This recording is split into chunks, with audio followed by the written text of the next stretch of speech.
मेरे बच्चों आदाब। एक बार फिर हम जो है वो उर्दू के सेशन में आपसे मिल रहे हैं और उम्मीद करता हूँ कि आपको ये ऑनलाइन जो है टीचिंग समझ में आ रही होगी, क्योंकि ये पिछले 1.5-2 हफ्तों से ये चल रहा है। सभी टीचर्स ऑनलाइन आपको पढ़ा रहे हैं, तो तकरीबन आप ये मेथड आप समझ गए होंगे। आइए चलते हैं, हम ज़्यादा बात ना करते, उर्दू का एक नया सबक जो है हम शुरू करेंगे। और आज जो हम सबक पढ़ने जा रहे हैं वो आपकी जो दरसी किताब दी गई, आपकी दरसी किताब के अंदर 3 नंबर का लेसन है जिसका नाम है भोला। सबक शुरू करने से पहले आप मुझे 1-2 सवालात के जवाब दीजिए। उर्दू के कोई अफसाना निगार का नाम आपको पता है? शाबाश, अफसाना निगार उर्दू के आपने कहा, बहुत अच्छी बात है कि प्रेमचंद, मुंशी प्रेमचंद बहुत बड़े ये अफसाना निगार और नावल निगार है मुंशी प्रेमचंद। मुंशी प्रेमचंद के बारे में क्या जानते हैं बच्चों, आप बता सकते हो? मुंशी प्रेमचंद के बारे में जो भी हम उनके अफसाने वगैरह पढ़ते हैं तो उसमें एक हमको गांव की और देहात की जो ज़िंदगी है वो जो कि तो हमें वैसी नज़र आती है, अपने अफसानों के अंदर वो इस तरह से लिखते हैं। वेरी गुड, बहुत अच्छी बात है। यही एक मुझे मिसाल चाहिए थी जो आपने दे दिया है। आज जो हम जो भोला जो सबक पढ़ने जा रहे हैं उनके मुसन्निफ का नाम है राजिंदर सिंह बेदी। राजिंदर सिंह बेदी को भी आप देखेंगे कि ये भी जो भी अफसाने लिखते हैं इनके अंदर भी हमें हिंदुस्तानी देहात की झलक नज़र आती है। हिंदुस्तानी देहात की झलक, वहाँ के लोग, वहाँ के किस तरह से नाम होते हैं, किस तरह से वहाँ पर जानवरों के नाम, लोगों के नाम होते हैं, वो तमाम चीज़ें बिल्कुल आप ये कह सकते हैं कि राजिंदर सिंह बेदी जो है वो तकरीबन जो है वो मुंशी प्रेमचंद की कॉपी करते हैं। मुंशी प्रेमचंद तो एक बहुत बड़े पाए के जो है अफसाना निगार हैं। तो आइए हम चलते हैं राजिंदर सिंह बेदी का दिया हुआ सबक, आपकी दरसी किताब 10वीं जमात में भोला। प्यारे बच्चों, भोला सबक के अंदर जो किरदार वगैरह जो इस्तेमाल किए गए हैं, जो किरदार को उन्होंने चुना है, उनके ताल्लुक से हम बात करते हैं। सबसे पहले ये अफसाना की क्या, अफसाना जो दिया है राजिंदर सिंह बेदी ने वो उस क्या अहमियत है, किस लिए उन्होंने दिया है, किरदार वगैरह उन्होंने कैसे चुने हैं। उर्दू की बयानिया असनाफ में सबसे ज़्यादा मकबूलियत अफसाने को हासिल है। अब जितने भी असनाफ सुखन हैं उर्दू के अंदर, बिल्कुल सही है, जैसे आप बताते हैं नज़म है, न गज़ल है, अफसाने हैं, नावल है, ड्रामे हैं, ये तमाम चीज़ें क्या है, असनाफ सुखन है उर्दू के अंदर। तो इनमें सबसे ज़्यादा जो अहमियत हासिल है वो अफसाने को है। इसलिए अहमियत इसमें हासिल है कि इसमें वाक़ियात का बयान, किरदारों की गुफ्तगू और मंजर व माहौल की पेशकश बहुत नपी तुली और तासुस से भरपूर होती है। इसलिए लोगों को ये चीज़ें पसंद आती है, क्योंकि टोटल इसके अंदर जो किरदार वगैरह दिए थे बराबर उनका कैरेक्टर उसमें दिया हुआ रहता है, वैसे ही उनकी हाव भाव जो है होता है उसमें। आइए हम देखते हैं कि इसमें अफसाना जब लिखने के लिए बैठता है मुसन्निफ तो उसमें कौन कौन से अफसाने के अज्जा होते हैं। अफसाने के अज्जा, ध्यान से सुनिए, ये सवाल आपके बोर्ड में आ सकता है कि अफसाने के अज्जा बयान कीजिए या ड्रामे के अज्जा बयान कीजिए, है ना। तो इस तरह से अफसाने के जो अज्जा हैं, सबसे पहले है प्लॉट, किरदार, ज़मा व मकान, मरकज़ी ख्याल और असलूब। ये देखिए, जब अफसाना जो लिखा जाता है इसके अंदर ये तमाम जो है इसके जुज़ जो है, इसके जो अज्जा हैं, इनको ध्यान में रखकर जो है अफसाना लिखा जाता है। जब सारे जो जितने भी किरदार हैं उनको जो बराबर जो है वो उनकी जो स्क्रिप्ट दी जाती है और तो जो लोग पढ़ते हैं उनके दिलों तक उसका असर होता है। इसलिए आप फिल्में वगैरह देखते हैं, आज के जो है जदीद दौर के अंदर फिल्में वगैरह आप देखते हैं, बहुत सारी फिल्में आपको ऐसी लगती है, ऐसा लगता है कि बिल्कुल जैसे आपकी ज़िंदगी के हालात उस पिक्चर के अंदर, उस फिल्म के अंदर पेश किए जाते हैं और हम सिर्फ उसको देखते रहते हैं। हमको पता है कि हम पिक्चर देख रहे हैं लेकिन हमारी आंखें रोने लगती है। वो इसलिए कि उसके अंदर का जो प्लॉट है, उसकी जो कहानी है, उसके अंदर जो कैरेक्टर जो है इस्तेमाल किए गए हैं वो ऐसा करते हैं, ऐसी अदाकारी करते हैं जैसे हूबहू हमारे साथ में वो हो रहा है। तो ये इसके बहुत बड़े जो है अज्जा हैं इसके, प्लॉट, किरदार, ज़मा व मकान, मरकज़ी ख्याल और असलूब। अफसाने के फ़न में ख़ास अहमियत है। ज़्यादातर अफसाने किसी प्लॉट ही की बुनियाद पर कायम होते हैं। देखिए, प्लॉट, स्टोरी जो है सबसे मेन होती है।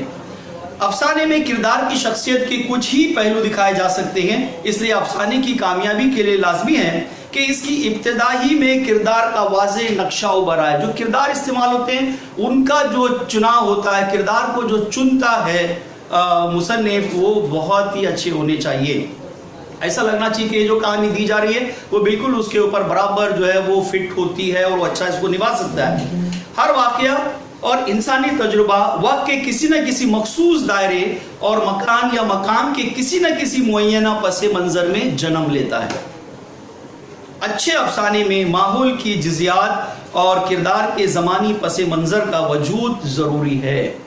इसलिए अफसाने को उर्दू अदब के अंदर, उर्दू की असनाफ़े सुखन में अफसाने को बड़ी अहमियत हासिल है।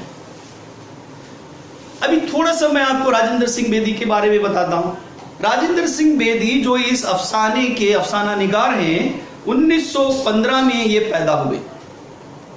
तरक्की पसंद तहरीक से वाबस्ता थे ये, और अपने अफसानों के माहौल की मुसव्विरी में वो हकीकत निगारी के काम लेते थे। उनकी कहानियों में किरदार की बड़ी अहमियत हासिल थी। उनके हर किरदार और वाक़े के पसे मंज़र में कोई नफ्सियाती या जज्बाती अंसर कार फरमा होता था। दाना वो दाम, ग्रहण अपने दुख मुझे दे दो और हाथ हमारे कलम वे, इनके मशहूर अफसाने हैं राजेंद्र सिंह बेदी के। जी, अब ये जो सबक दिया गया है भोला, ये अफसाना जो इन्होंने लिखा है जिसका नाम है दाना वो दाम, ठीक है, दाना वो दाम, उससे ये लिया गया है।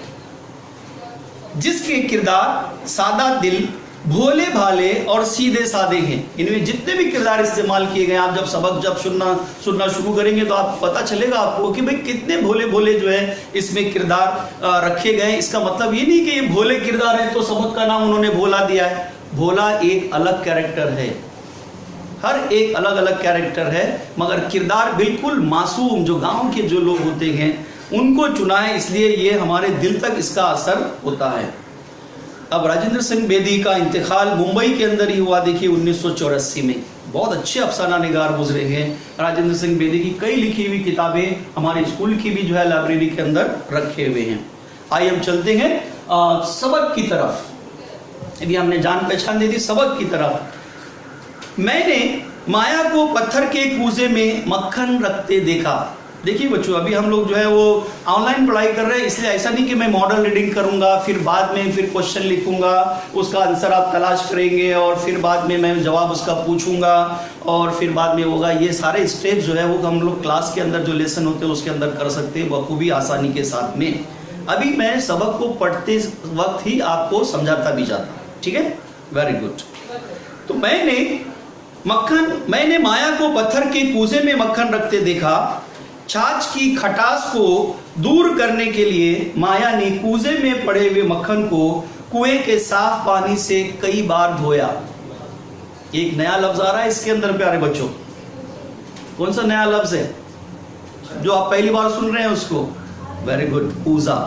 किसको कहते हैं कूजा? कूजे के क्या मायने हैं? कूजे के क्या मायने हैं? यस, वजू का बर्तन। बिल्कुल सही बोला आपने कि वजू का बर्तन जो जिसमें वजू के लिए पानी लिया जाता है, जिसमें नली वगैरह रखी रहती है।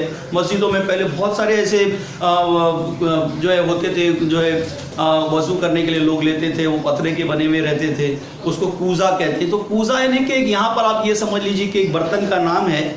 तो छाछ की खटास को दूर करने के लिए माया ने कूजे में पड़े हुए मक्खन को कुएं के साफ पानी से कई बार धोया। क्या मतलब है ये लाइन का? पानी को मक्खन को धोया जाता है पानी से? क्या समझ रहे हैं आप इससे? आप जी बिल्कुल सही समझ रहे हैं आप कि वही मक्खन जो एक घट शक्ल में होता है उसमें बार बार पानी डालकर निकालने से किसके लिए कर रही है माया ऐसे? उसकी जो खटास होती है, उसमें जो खट्टापन होता है, उसको पानी बार बार डालकर उसके ऊपर से निथारने से वो खटास जो है उसकी निकल जाती है। इस तरह मक्खन के जमा करने की कोई खास वजह थी। मक्खन कौन जमा कर रही है? अभी दो कैरेक्टर के नाम आपने देखे यहाँ पर मैंने का लफ्ज इस्तेमाल किया। मैंने का मतलब खुद यहाँ पर मुसन्निफ है, और माया एक दूसरा किरदार आप यहाँ पर देख रहे हैं। तो माया जो थी वो कई बार जो है मक्खन को जो है कुएं के पानी से धो रही थी ताकि उसकी खटास दूर हो जाए। इस तरह मक्खन के जमा करने की क्या वजह थी? मक्खन की जमा करने की क्या वजह, मक्खन के जमा करने की वजह क्या होती थी? जब भी माया जो थी वो मक्खन को जमा करती थी और इस तरह की उसकी खटास निकालती थी, तो ये कौन सी निशानी जो थी वो घर वालों को दिखती थी कि माया कब करती थी ये? ऐसी बात अमूमन माया के किसी अजीज की आमद का पता देती थी। देख रहे हैं आप, जब भी माया इस तरह से करती थी तो कोई ना कोई माया का रिश्तेदार किसी दूसरे गांव से माया से मिलने के लिए आ रहा है। ये बात को हमें, ये बात की निशानी हमको मालूम पड़ती थी। घर वाले ये सब जान लेते थे कि शायद कोई मेहमान आने वाला है, तभी माया ये काम कर रही है। हाँ, मतलब मक्खन से क्या होता था, फिर मक्खन को गर्म करने के बाद उससे जो है घी निकाला जाता था। कोई भी मेहमान जब आते थे गांव में, गांव खेड़े देहात के अंदर, तो खाने के लिए उनके सामने एक कटोरी के अंदर घी भी रखा जाता था।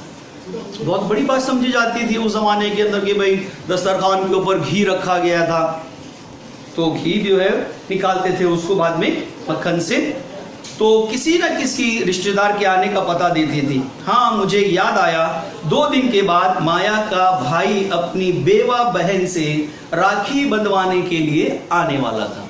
देखिए, पता चला ना, जब भी माया इस तरह करती थी, उसके मक्खन से जो है वो दही घी निकालने का काम करती थी, तो कोई ना कोई उसका अजीज, उसका रिश्तेदार आता था। तो अभी यहाँ पर आपको ये बात वाज़ेह हो गई कि माया एक औरत का नाम है, माया बेवा है, राखी का त्यौहार आया है। राखी के त्यौहार में माया का भाई जो दूसरे गांव में रहता था वो राखी बंधवाने अपनी बहन के घर में आने वाला था 2 दिन के बाद, इसलिए माया ये कर रही।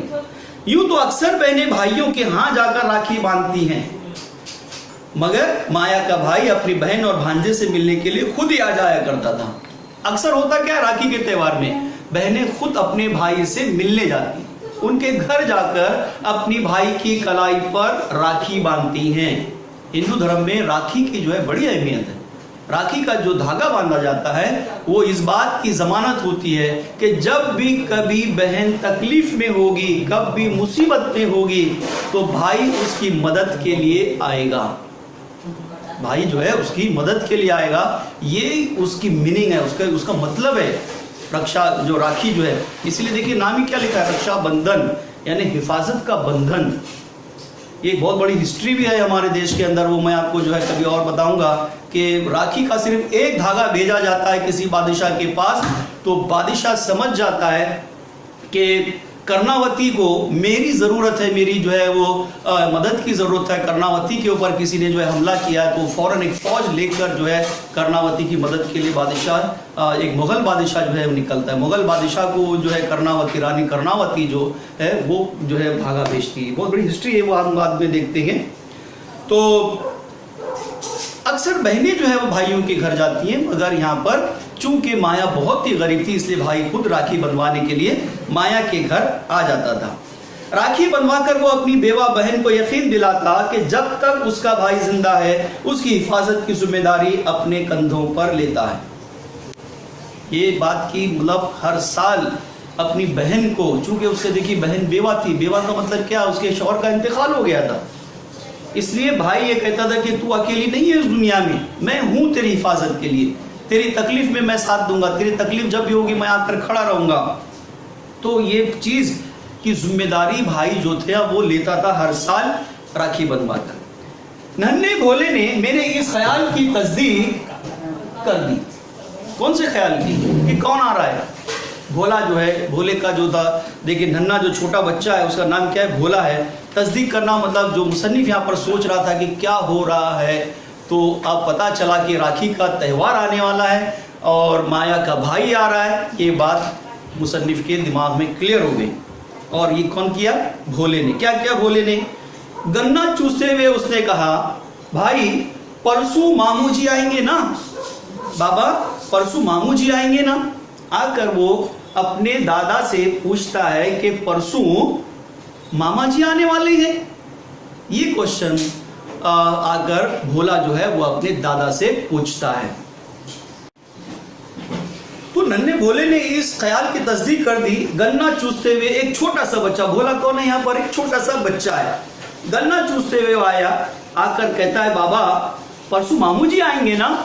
छोटा सा बच्चा है, आकर अपने दादा से सवाल कर रहा है। मुसन्निफ कौन है यहाँ पर? दादा है, माया उसकी माँ है, और माया के शौहर का इंतकाल हो चुका है, मामू आने वाला है राखी के दिन में। तो छोटा बच्चा जो है आकर अपने दादा से पूछता है, दादा को वो बाबा कहता था, बाबा परसों मामू जी आएंगे ना। देखिए छोटा सा बच्चा कितना इंतजार कर रहा है किसी के आने का। मैंने अपने पोते को प्यार से गोद में उठा लिया और मुस्कुराते हुए कहा, बोले तेरे मामू जी तेरी माता जी के क्या होते हैं? देखिए क्वेश्चन, कितना छोटा बच्चा है। दादा बड़े लाड प्यार से बात करता है अपने पोतों से, पोती से अपनी।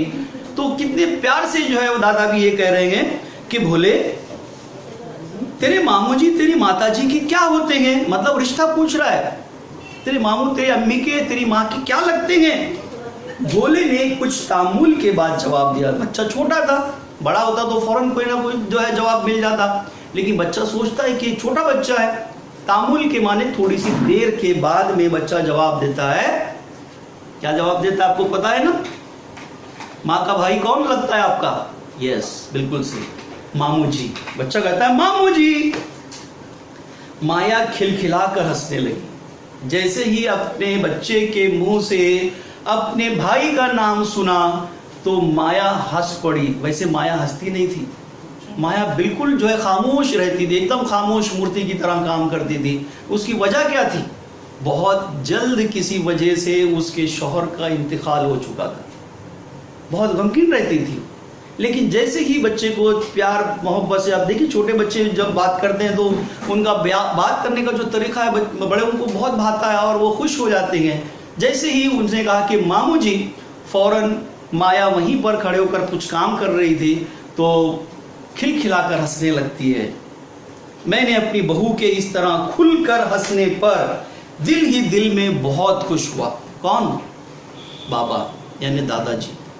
कि अक्सर तो माया हंसती नहीं थी, ज़्यादा बोलती नहीं थी, लेकिन आज माया के चेहरे पर हंसी देखकर, अपनी बहू के चेहरे पर हंसी देखकर बाबा जी बहुत खुश हो गए। बाबा जी इसलिए भी खुश हो गए क्योंकि बाबा जी को भी अपने जवान बेटे की मौत का काफ़ी गम था।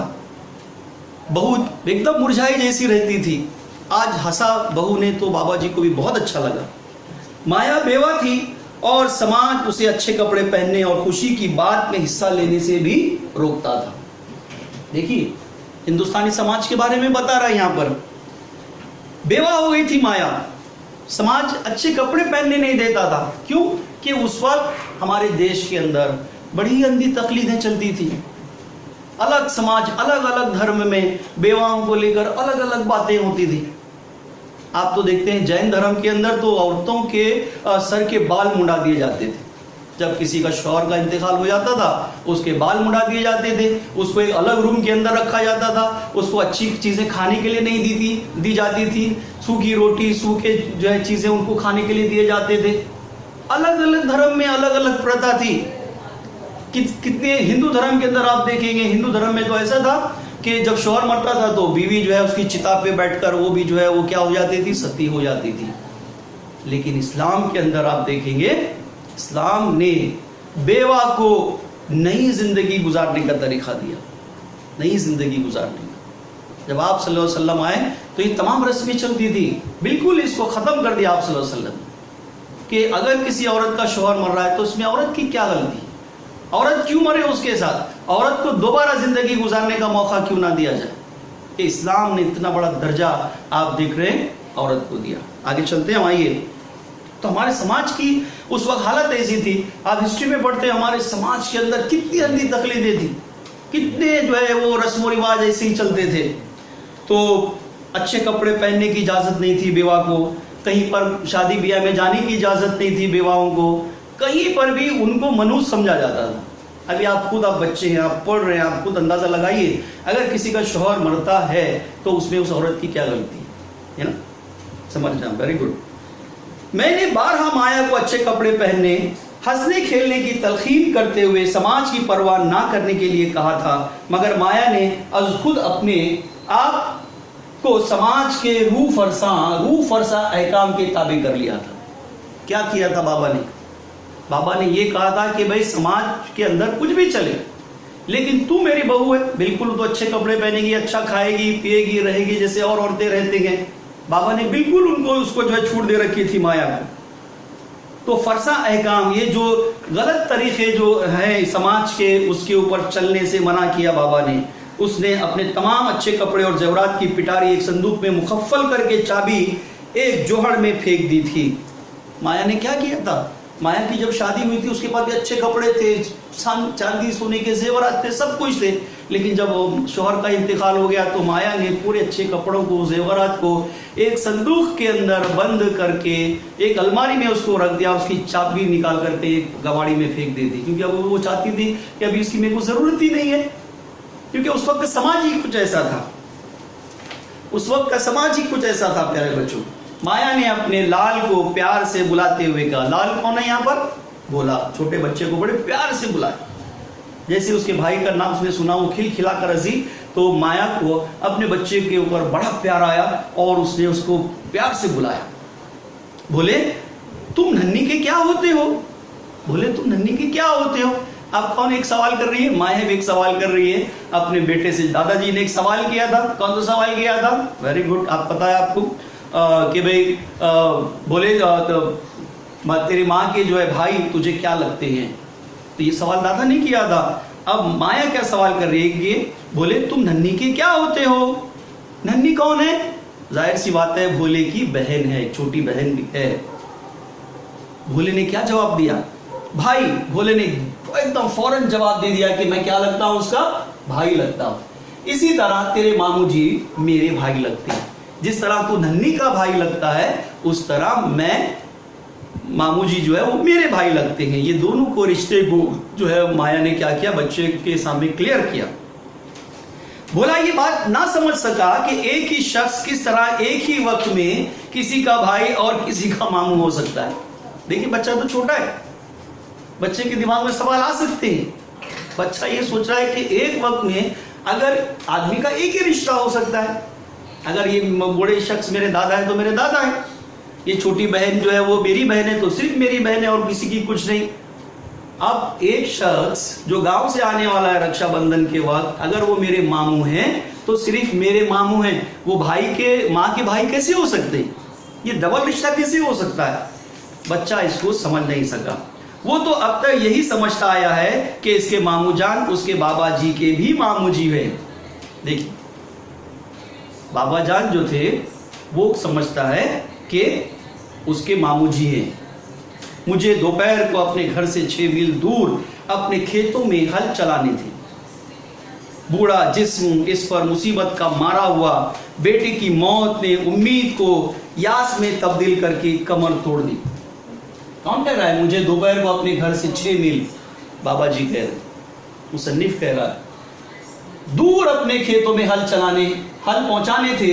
बूढ़ा जिस्म बूढ़ा हो चुका था, इस पर मुसीबतों का मारा हुआ, बेटे की मौत ने उम्मीद को यास में तब्दील करके, यास यानी उम्मीद में आस में तब्दील करके उसकी कमर तोड़ दी थी बूढ़े की। क्योंकि बुढ़ापे में देखिए अगर किसी के जान जवान बेटे का इंतकाल होता है तो वो बहुत मुसीबत तो उसको बूढ़े के सामने आ जाती है, क्योंकि बुढ़ापा जो है आता है तो उसकी लाठी उसका उस वक्त बेटा होता है। तो ऐसी हालत में अब उसका बेटे का इंतकाल हो चुका था। अब 2-2, 3-3 लोग जो घर में थे उसकी जिम्मेदारी बाबा जी के ऊपर थी, काफ़ी वो परेशान थे। अब मैं भोले के सहारे जीता था। अब भोले के अंदर बाबा जी क्या करते थे, अपने बेटे को देखते थे, चलो ठीक है मेरा बेटा तो भगवान को, अल्लाह को प्यारा हो गया, अब यही मेरा जो पोता है वही मेरा बेटा है। उसको देखकर, अपने बेटे की शक्ल उसमें देखकर बाबा जो है अपनी जिंदगी गुजारते थे।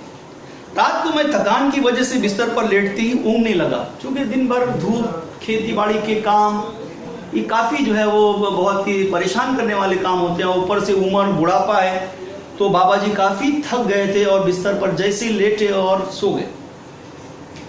ज़रा तवक़ुफ़ के बाद माया ने मुझे दूध पीने के लिए आवाज़ दी। मैंने उसे सैकड़ों दुआएं देते हुए कहा, मुझ बूढ़े की इतनी परवाह ना किया करो बेटा। अब देख रहे हैं बाबा जी सो गए थे, लेकिन थोड़े से वक्फे के बाद में माया एक गरम गिलास दूध लेकर आई और बाबा को उठाने लगी। बाबा उठिए, दूध पी लीजिए। जैसे ये आवाज़ बाबा जी के कानों में आई कि दूध का गिलास लेकर आइए माया, तो नींद से उठते वक्त ही बाबा जी अपनी बहू को दुआएं देने लगे। क्या कहते हैं, मुझ बूढ़े की इतनी परवाह ना किया करो बेटा। भोला अभी तक ना सोया था। देख रहे हैं आप, भोला अभी तक नहीं सोया था। क्यों नहीं सोया था अभी आगे समझेंगे आप। उसने एक छलांग लगाई और मेरी पीठ पर चढ़ गया। बोला, बाबा जी आप आज कहानी नहीं सुनाएंगे क्या? छोटे बच्चों को क्या पसंद होती है? किससे कहानियां पसंद होती है। रोज बाबा जी उसको कहानियां सुनाते थे, बाबा जी के पास ही सोता था भोला। आज जब वो थके हुए थे तो भोला आकर जो है काफी जो है छलांग मारता है और कहता है कि बाबा जी आज क्या मुझे कहानी नहीं सुनाएंगे? बाबा जी क्या कहते हैं, नहीं बेटा। मैंने कहा, नहीं बेटा, मैंने कहा मैं आज बहुत थक गया हूं, कल दोपहर को तुम्हें सुनाऊंगा। बाबा जी थके आ रहे थे, बहुत बदन चूर चूर हो रहा था। वो कहते कि नहीं, आज मैं तुमको कहानी नहीं सुना सकता, कल मैं तुमको जरूर कहानी सुनाऊंगा, दोपहर में सुनाऊंगा, वो भी रात में नहीं, दोपहर में। भोले ने रूठते हुए जवाब दिया। अब भोला छोटा बच्चा है, छोटे बच्चे अगर उनकी जिद को पूरा नहीं किया जाता है तो उनका दिल इतना मासूम होता है कि फौरन रुठ जाते। इससे बच्चों से सोच समझ के जो है वादे करना चाहिए और अपने वक्त का वो इंतजार करते रहते हैं कि भाई ये होगा तो अब मुझे ये मिलने वाला है। तो भोला जो है थोड़ा सा नाराज भी हो गया कि बाबा जी जो है कहानी सुनाने के लिए बहाने कर रहे हैं और वो कल दोपहर की बात कर रहे हैं।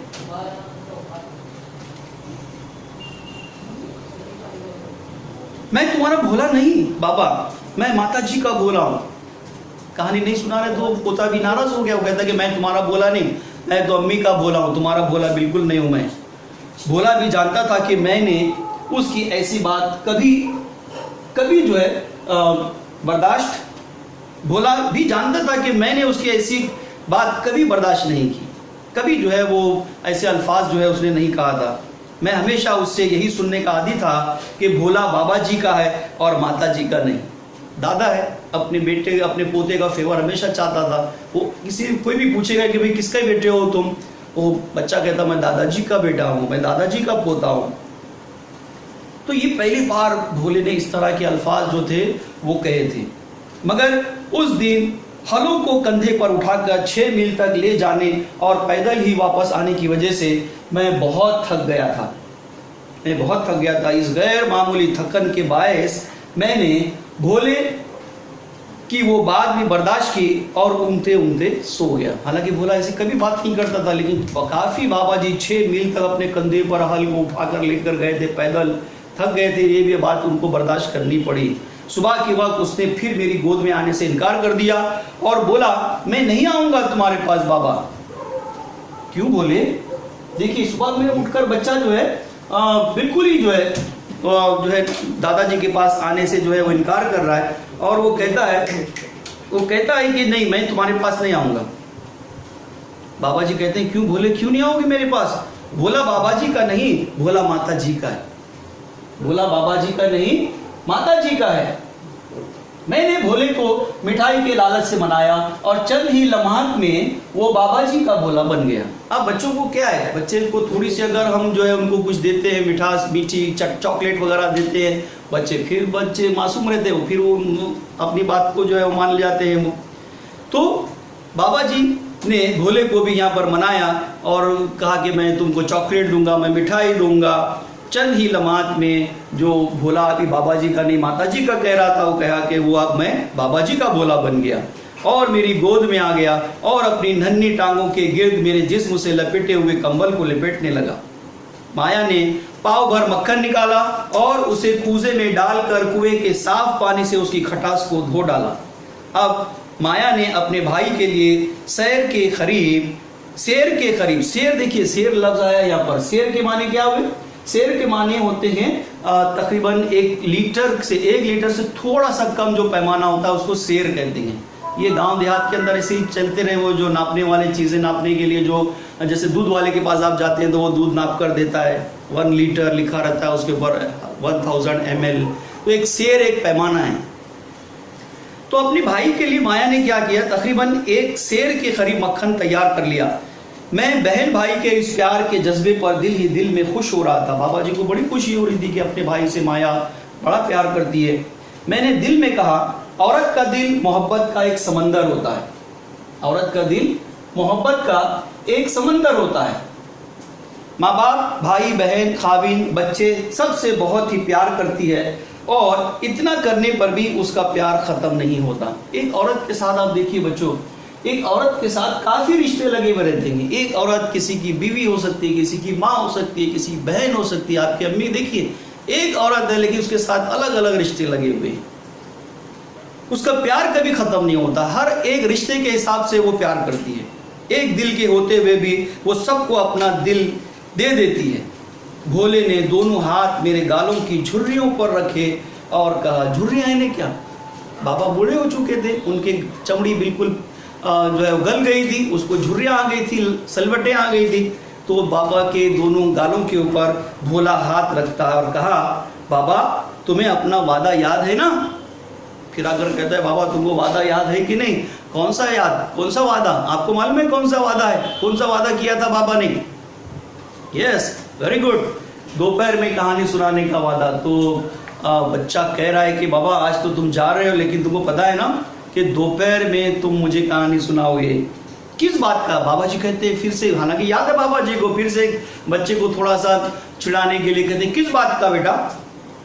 तुम्हें आज दोपहर को मुझे कहानी सुनानी है। कौन कहता है? भोला कहता है, बिल्कुल सही।